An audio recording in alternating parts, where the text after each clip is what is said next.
This is what the plate looks like with just the spray aquatint on it. I was etching the copper plate for the test for number 70, and I got an email, someone talking about doing a mezzotint, and so I thought, well, I don't do mezzotints, but I do use an electric engraver to touch up my plate sometimes, so I thought for this one I would show a little demonstration of doing that.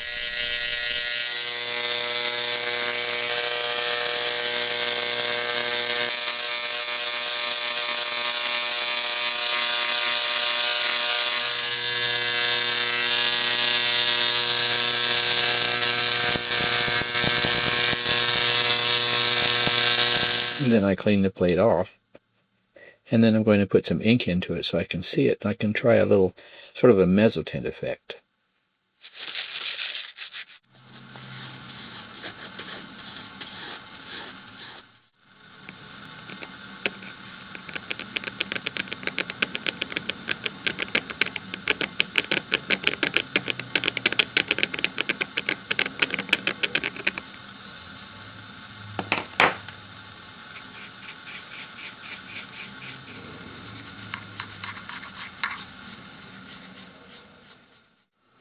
Okay.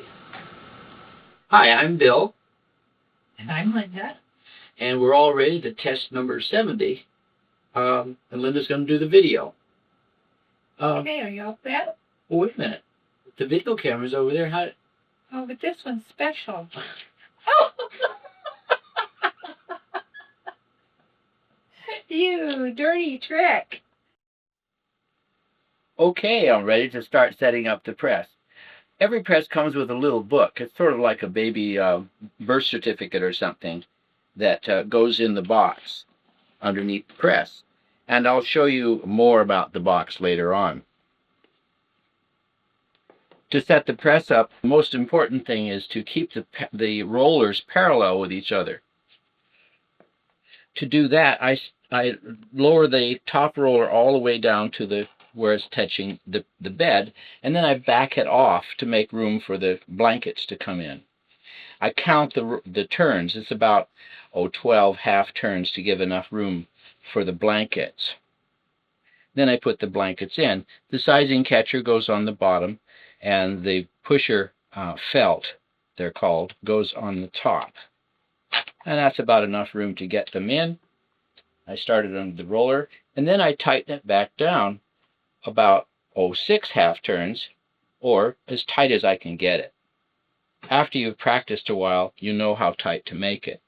You have an option, too, that I built these roller rulers on the side so that you can look at the little numbers that are etched on the little brass rulers and line them up with the edges of the block or the little line that's engraved in the edge. Now the press is set up. I also have set up over here the plate that I made.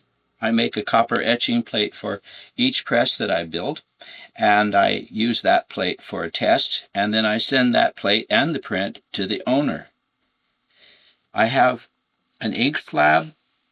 I have 2 pieces of paper that I soaked earlier in water and blotted it off, put it in a plastic bag. Hot plate is hot. This will help me soften the ink when it's time to ink up the plate and print it. You'll see how I use these other things too when I get started.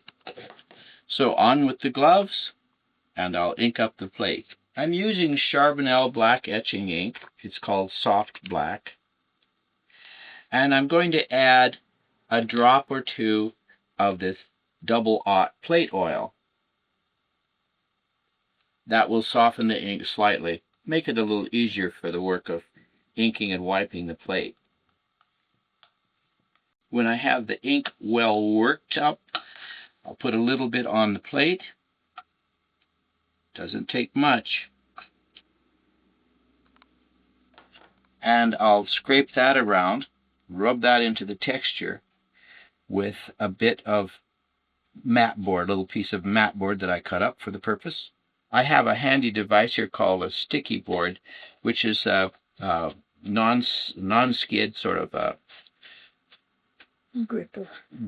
gripper product they sell in hardware stores and drug stores. Then I'll drop it onto a piece of a telephone book page, and that will warm the ink when I start the tarlatan wiping.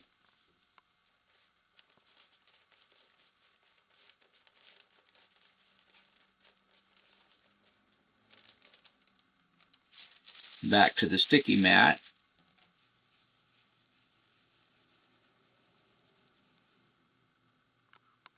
And then when it's up with the tarlatan, I'll switch to the paper white.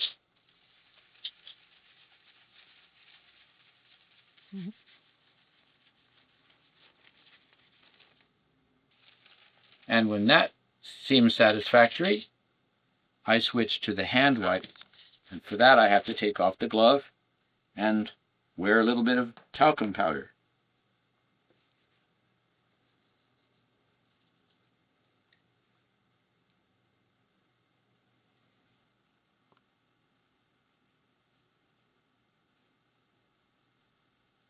And finally, clean off the edges. Before I started this videotape, I had made a short videotape showing how I used an electric engraver to change the tone in some of the dark areas. So pretty soon we're going to see what the effect of that electric engraver was.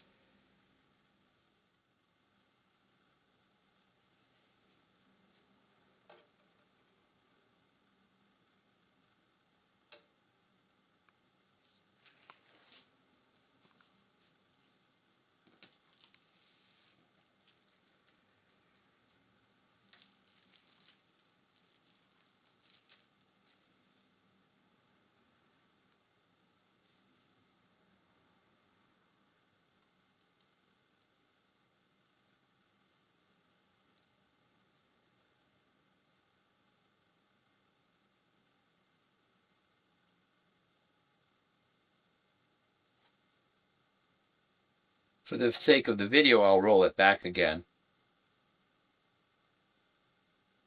And before I pull the proof, I'll put on my moment number, the moment the print was made. The year is 2010, the month is 12, the day is the 11th, and the time is 14:37, using the 24-hour clock.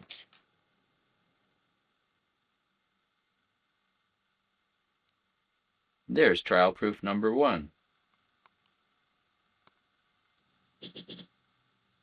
So that completes the test of number 70, and now I'll show you what comes with the press in the box. As I said, the owner will get the print and the plate.